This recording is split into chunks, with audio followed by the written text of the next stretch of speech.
Now, if you see in this problem here, the mean of 30 values, that means n must be equal to 30, was 150. So x bar is given to you as 150.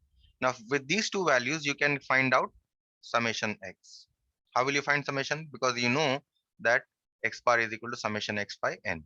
So from here, you find out the value of the total. This is the total of all the observations.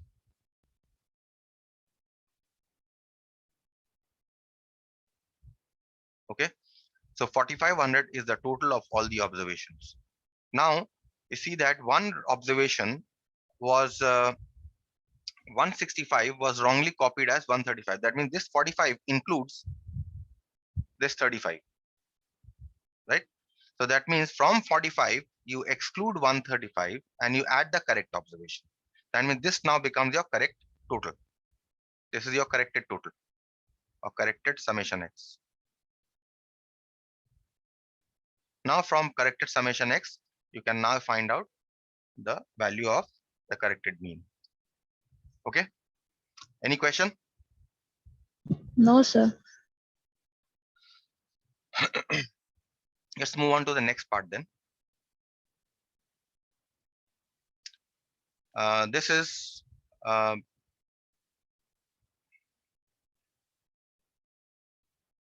measures of central tendency. This now we'll do quartiles. Okay. This is section C. Okay. We'll first discuss section B, section A. Now in section A, you have measures of dispersion. Measure of central tendency. Half the portion is in section A, the other half is in section C. Okay. So section A portion I have all finished from measure of central tendency. Okay. Now we'll do measures of dispersion. Now measures of dispersion, you mainly have standard deviation. If you can see, I have drawn this table here. There are two measures of dispersion: absolute measures, relative measures. Among absolute measures, you have again these four categories: range, quartile deviation, mean deviation, standard deviation. Now these are the two main things that we'll be concerned with. Not too much this, but mainly this standard deviation. Okay. Now all these coefficient of variation, the relative measures, okay, these are just simple formulas. You can remember them. That will be okay for your examination. But mainly we shall discuss standard deviation. Okay. Mean deviation just forms a small part of it. Dispersion, you can go through the definition here. The degree to which the numerical data tend to spread about an average value is called dispersion. Okay. Okay. Now if we come to the first category, which is called the mean deviation. Okay. Look at this example. Now this is a simple set of observation that is given to you, of which mean observation you have to find. Now, whenever you are finding the mean deviation from here, first of all, you will have to calculate the mean of the values, which you see I have calculated this to be 39. That is, you add up the values divided by total number of observations. Okay. Now comes the main table here. What you are going to do is, these are observations are marks. Okay. You will draw the first column of marks. Always remember, if these marks are not given in ascending order, please arrange them in ascending order. This column has to be in ascending order because this is your column for X. Okay. Next, this mean that you have calculated here, in the second table, you calculate deviation of each value about this mean 39. That means deviation is denoted by D. D we are calculating as D is equal to X minus X bar. And X bar we have found here as 39. So X minus 39. That is what this table will be. So first value is 37 minus 39 because X minus 39, X here is 37. For the second one, X here is 48. So 48 minus 39, X here is 50, 50 minus 39 and so on. You calculate this table. The third column here is for the absolute value of the deviation that you have calculated. That is, whatever negative value you have calculated, make them positive. So minus 2 becomes plus 2 and all these, this is plus 9, this is plus 11, minus 16 becomes plus 16 and so on. You make all the values positive. That is what mod D means. And now you take the total of this column, you total this up to be 96, and the formula for mean deviation for a set of observations given is this. Okay, remember this formula: summation mod D divided by N.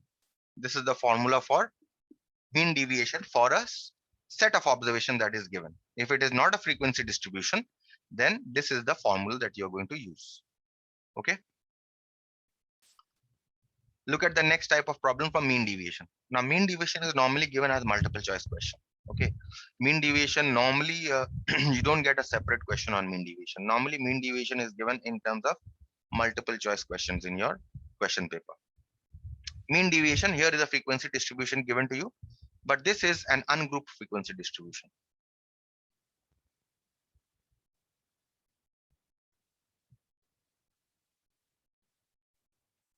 For an ungrouped frequency distribution, this is your formula. Not this.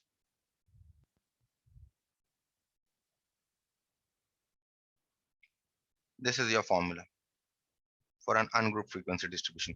Summation f mod d divided by summation f. Okay.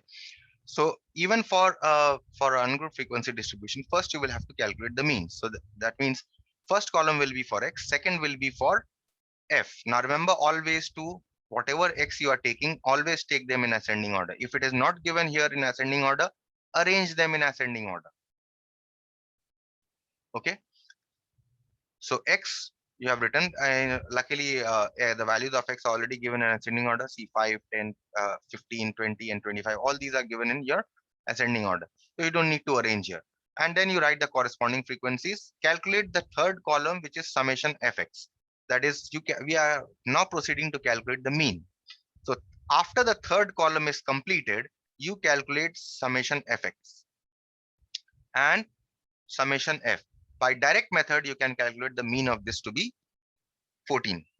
So once you have calculated the mean, now we will proceed to find out the mean deviation.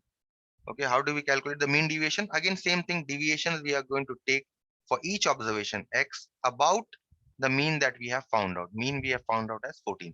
So d is equal to x minus 14. So the first one you have 5 as x, so 5 minus 14. Second one, this is your x, so 10 minus 14. For the third one, you have this 15 as your x, so 15 minus 14 and so on. Okay.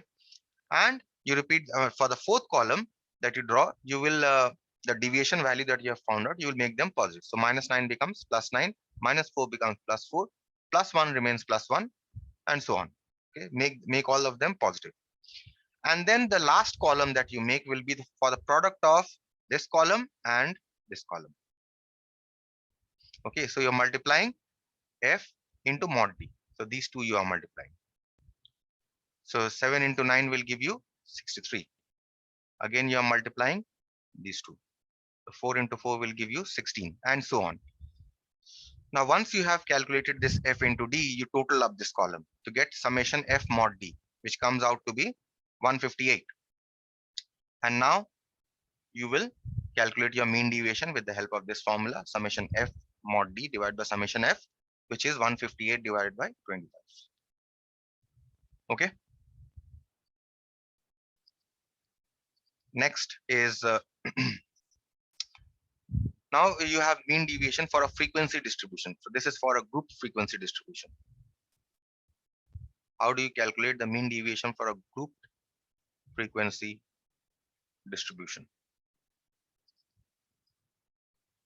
In order to calculate the mean for a group frequency distribution, first column will have obviously your class boundaries. If class limits are given, convert them to class boundaries. Okay. So first is your class boundaries, second is your frequency. So third will be for class mark or mid values. Okay. So 0 plus 10 by 2 will give you 5. 10 plus 20 by 2 will give you 15 and so on. Fourth column here will be for to calculate the mean by direct method. So you are going to multiply these two columns here, f into x. So 7 into 5 will give you 35. Next, 15 into 3. These two you multiply, you get 45 here and so on. Now, once you have got the fourth column, now you can calculate the mean.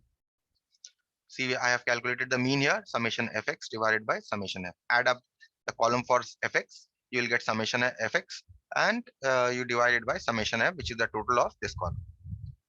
Okay. Once you have calculated the mean, now we are in a position to calculate the deviation. So after 4 columns, there is a small break here. After 4 columns, you are going to calculate the mean, and then you are going to construct your 5th, 6th, and 7th columns. So deviation here is D is equal to each observation X minus the mean that you have calculated, which is 25.4. Okay. So for the first one, your X here is 5. So 5 minus 25.4 will give you 20.4. For the second one, here you have 15. So 15 minus 25.4 will give you 10.4, and so on. You calculate this column, which is the column for deviations. Next, you make all the next column will be for to make all the deviation values positive. Okay, so minus 10.4 becomes 10.4, minus 0.4 becomes 0.4, 9.6 remains 9.6 because it is positive, and so on. And finally, the fourth column will be the product of frequency with mod D. So now we are going to multiply F with mod D. These two columns you are going to multiply. Okay, so 7 into 20.4, multiply these two. You will get 142.8. 3 into 10.4. You multiply these two, you will get 31.2. And so on. You complete this column and total this column. You get summation F mod D. Now the formula for mean deviation for a group frequency distribution also remains the same as for an ungrouped distribution. Summation F mod D by summation F.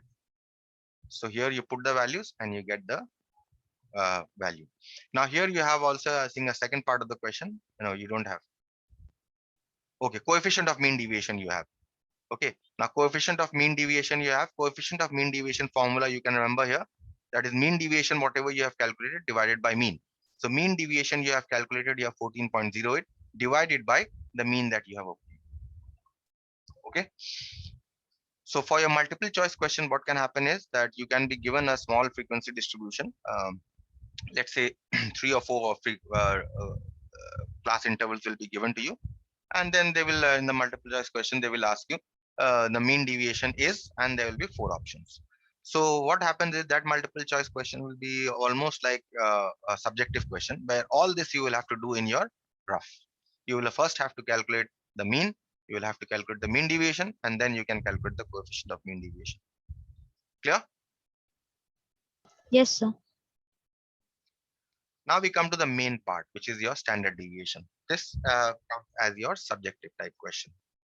Okay, now standard deviation, you can remember the definition that it is the root mean squares of the deviations of the given set of observations. You can remember, but definition is not too important. What is important is the formula. This is the fundamental formula for standard deviation. You don't have to remember this formula. But all the formula that we get, we actually are getting from this formula only. But you don't have to remember. Okay. Next definition is that of variance. The square of standard deviation is called variance. So standard deviation is denoted by this symbol. It is called sigma. Now this is the small sigma and this is the capital sigma. There's 2 types of sigma. Okay. So standard deviation is denoted by this small sigma. Okay. The variance of an observation, a set of observations, is the square of the standard deviation. So whatever standard deviation you get, you square it, you'll get the variance. Just remember this definition.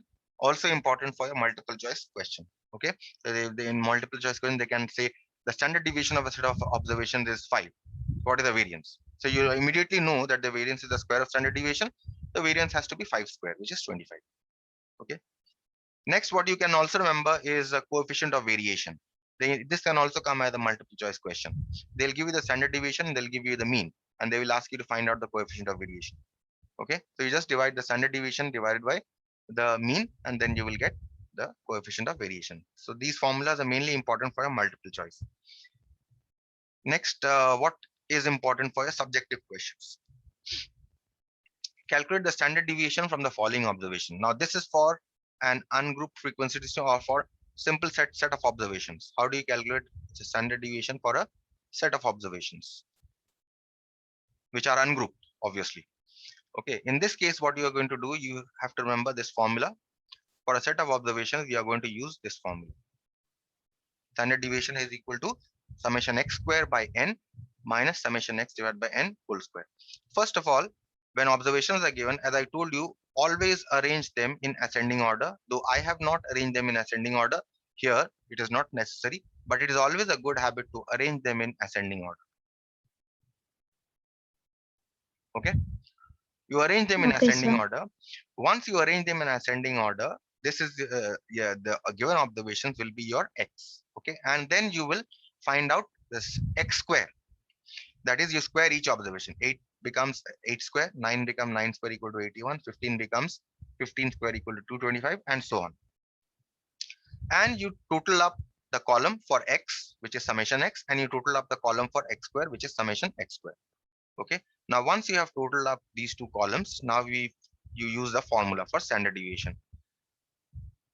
Now, if you calculate here, what is the value of n here? How many observations are there? If you see, if you count, there are 10 observations here. So n is equal to 10. Okay. So now we are going to put each of the values. Summation x square, we have got 1714, which we put here. Summation x square divided by n, which is 10. And then you have summation x square, which corresponds to 120. And then you put the value of n also and calculate the value of standard deviation. Now, if they ask you the variance, so how will you calculate the variance? Variance is equal to sigma Square square. of standard deviation. Yes. And then you can calculate the variance. That's all.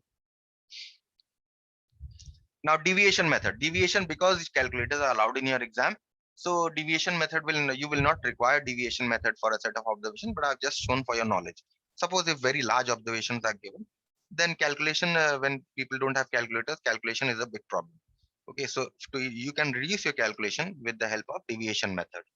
Okay, now you can see I have arranged this here in ascending order. The given set of observation I have arranged in ascending order. Why have I arranged in ascending order? I have arranged in ascending order so that I can take the value of the assumed observation through about which I'm going to take the deviation. So somewhere midway I have taken. See how many observations are there? There are 4 observations here, and there are 5 observations here. So somewhere midway I have taken A. You can also take 11 also, no problem. In fact, what you can take 8 also, no problem. But this will give you the best result, these two, either 10 or 11, because they will reduce your calculation a great deal. If you take 8, then your calculation will be a bit more. So that is why we take somewhere midway, so that our calculation is reduced as much as possible. So that is why I have taken A somewhere midway here.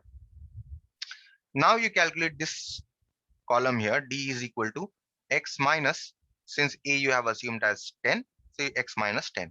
So each observation you reduce by 10. So 5 you reduce by 10 here, you get minus 5, and 8 you reduce by 10, you get minus 2, and so on for all each of the observations. And then the third column will be for the square of the deviation. That is, whatever value you have got, you square it.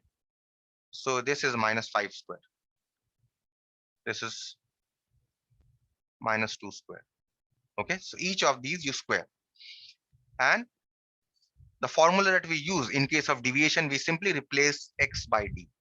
Same kind of formula if you see that we had used earlier. It's just that we have replaced x by d.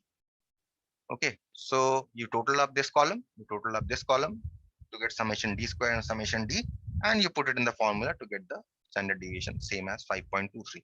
So this deviation method actually reduces your calculation a little. Chances of errors are minimized in this, but since calculators are allowed for you, you can use the first method only. Okay.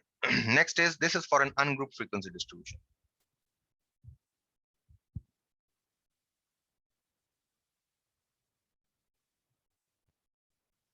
Where you don't have class intervals. How to calculate the standard deviation when class intervals are not there? You only have a frequency distribution without class intervals. So in this case, the formula that we use is this one. Remember this formula. Sigma is equal to root over of summation fx square by summation f minus summation fx by summation f whole square. So as I told you, first column, the column for x arranged in ascending order. Luckily, you have already given this. They have given this to you in ascending order. Write the corresponding frequencies. Okay, and then because you have an fx here, That is why you are creating this column, the third column for fx. F into x is the product of these two. 8 into 2, 11 into 3, and so on. Next is because you have this now fx square. That is why we want to calculate fx square. But before fx square, we are going to calculate x square. So create the column for x square. It is nothing but the square of x. So 8 square is 64, 11 square is 121, 17 square is 289, and so on. And the third column will be for the product of f and x square. The reason for which you had created the fourth column, that is the reason that now you multiply f into x square. These two you multiply. 121 into 3 will give you 363. Okay, and 4 into 289 will give you 156, and so on. So you have created the fourth column also. And now because you need these, if you see you need summation fx square, so you calculate summation fx square. And because you need summation f, you add up this column also. And because you need summation f, so you add up this column also, and you put the values in this formula. You will get standard deviation. So standard deviation in this case, we are getting as 8.56. And if they ask you for variance, you calculate the standard deviation and you square it, you will get the variance. Sigma square. Yes, sir.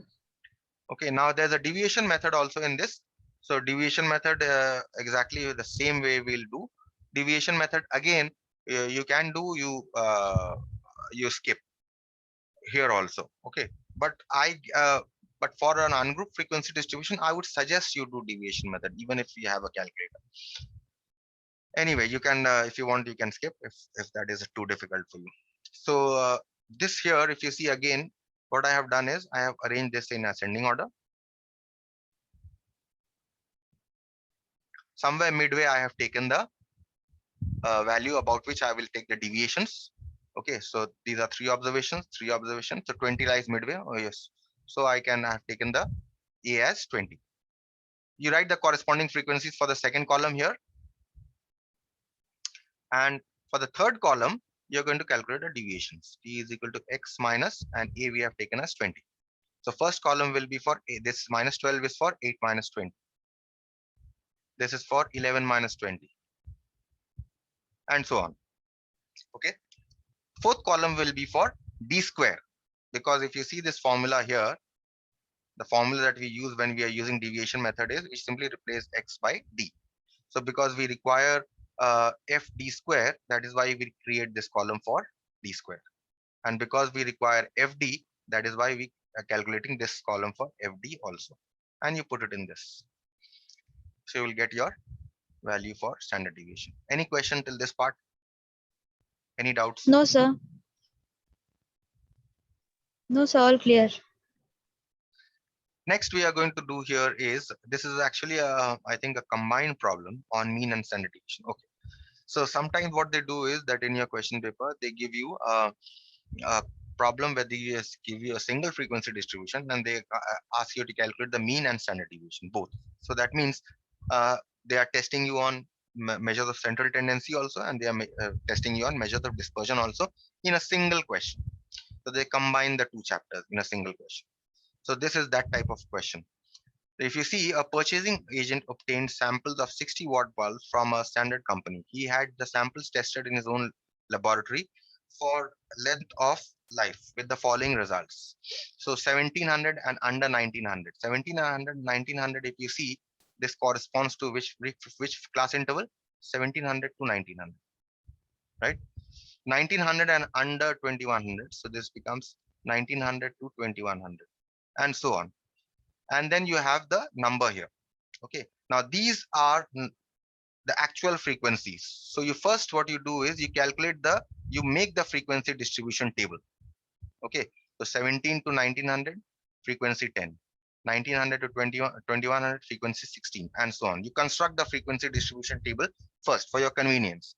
Do not attempt to do such problems directly where frequency distributions are not given to you. Okay, you first construct the frequency distribution and then whatever you want to do, you do. So first is we want to calculate the mean. I have used the direct method. In this, if you're confident with your step deviation method or your deviation method, you can do by them also, because no method is specified. But remember, when hardcore question on section A standard deviation measures of standard tendency is given, they will actually mention the method that you have to use. They will say calculate the mean of the following observations by step deviation method. That means you don't have any other method to choose from.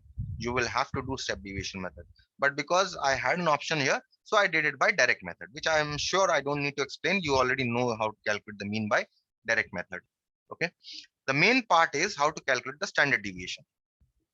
Okay, now this is a frequency distribution. The formula for frequency distribution for a group frequency distribution is this.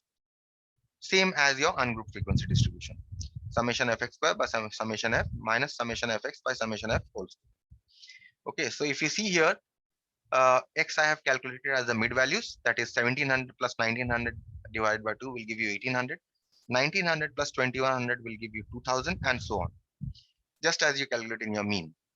And then because I need this fx square here, that is why I've constructed the column for x square. Okay, so you can calculate x square here, and then you can multiply these two to get fx square. These two you're multiplying to get this, and so on. And the last column will be for fx, y fx, because I have summation fx here. So you total up this to get summation fx and summation fx square.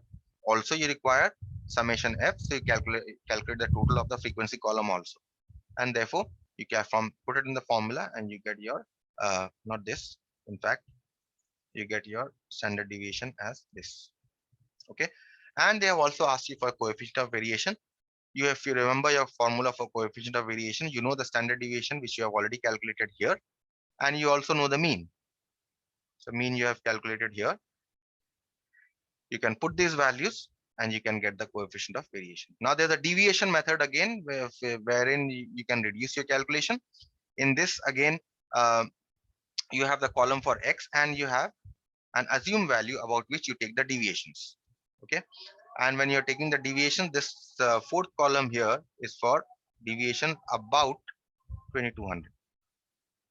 So your first value will be 1800 minus 20. This is 1800 minus 2200 will be minus 400, and similarly for the other one, just as you calculate your deviations. The fifth column will be for d square, because the formula, if you see for deviation, just replace x by d, you will get. Now you calculate d square because you want this column fd square. So you now multiply f into d square to get fd square. These two you multiply to get this, and so on. So fd square you have calculated, and finally you calculate f into d by multiplying f with the deviation. So this column and this column you are multiplying. So 10 with minus 400 will give you minus 4000, and so on. Okay, and you put it in the formula, you get the standard deviation, and you can get the coefficient of variation exactly similar. Okay, so any questions on standard deviation? Anything that requires explanation? No, sir.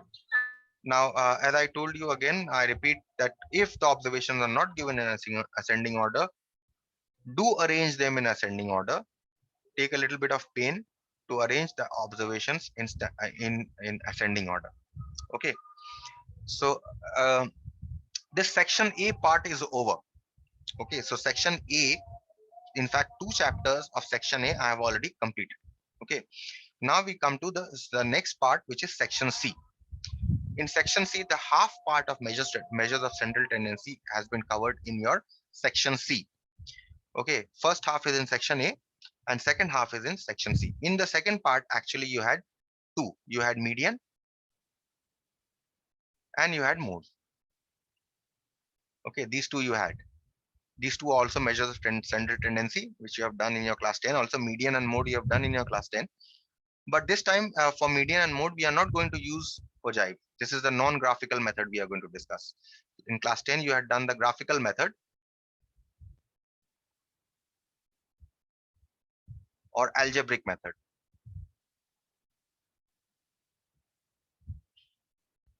Okay, and mode has been removed from the syllabus. Mode was also non-graphical. Last year, how did you find out the mode? You found out the mode by histograms, right? That was a graphical method. But here also you can calculate without even drawing histograms. You can calculate the mode by a non-graphical method. But since that has been removed from the syllabus, no point going into that. I think I have discussed mode here. Have I discussed mode here? Yes, I have discussed mode here.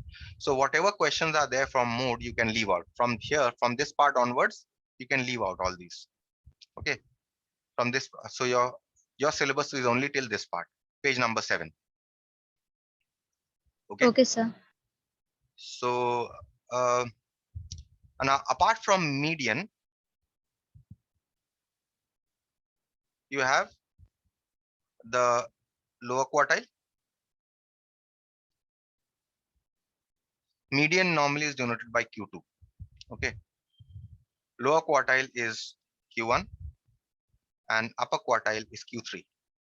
You already know this, right? From your class 10, upper quartile is Q3.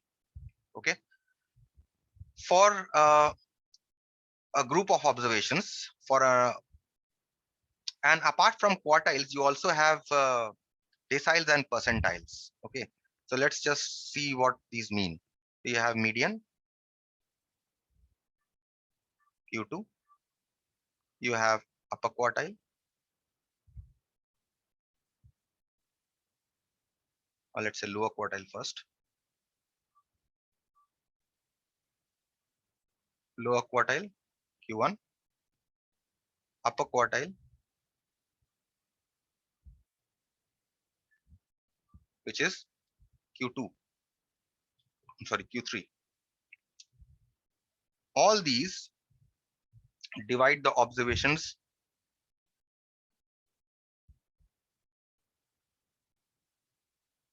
into 4 parts. That is why the word qua is there. Okay, 4 parts. Next, you have the deciles. The deciles, there are 10 deciles actually. Okay, so deciles divide the observations into 10 parts. Remember this. This will help you later on. Into 10 parts. And finally, you have the percentiles. This percentile divides the observation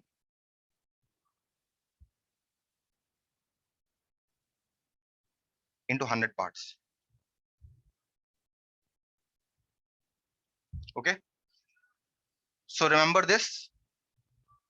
The median, quartile, and upper quartile, they divide into 4 parts. Decile divides into 10 parts. Percentiles divide into 100 parts. Okay. So based on this, I'll discuss the part in the next, this part in the next class. So I'll stop here.